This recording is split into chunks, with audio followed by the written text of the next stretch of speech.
Hi, I'm Dana. I'm HIV undetectable.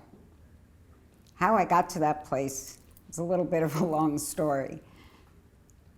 Quite a long time ago, I was diagnosed in 1993 with HIV just by going to the hospital with a very high fever and getting diagnosed with endocarditis, which, as the hospital told me, could have killed me.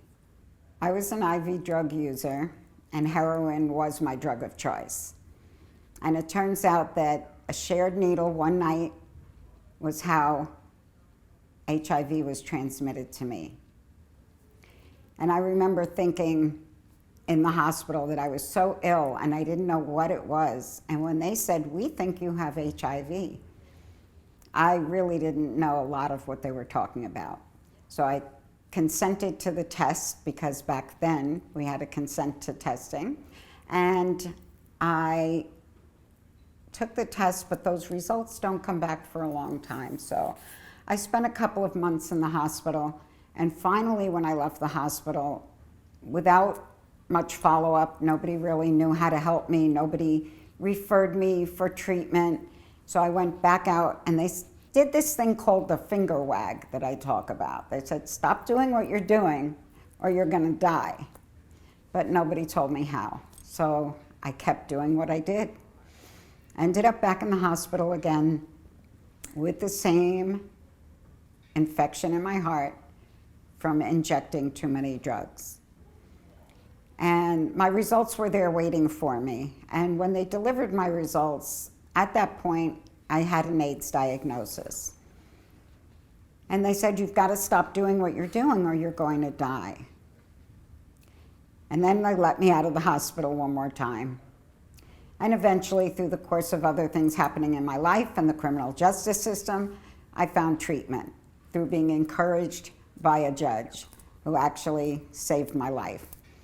So through treatment, I was able to find my recovery. I was able to get stabilized on HIV medications, and I was able to take a look at what I wanted to do with my life and my career.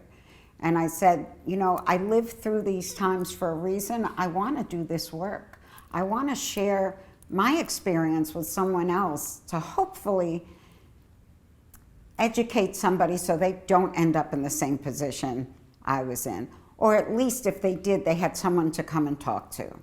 So I started to do that. I started to take a training at a wonderful organization called Exponents, and I was hired there, and that was 22 years ago. I worked as an intern and then got a full-time position, and now I'm the director of health services at this organization. And every single day, I just celebrated my 60th birthday, and every day I love going to work.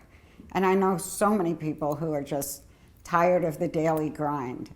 I just love going to work because I know that I'm doing something I'm supposed to be doing. It's my passion, it's my calling. I know that's why I'm still here, because I have work to be done.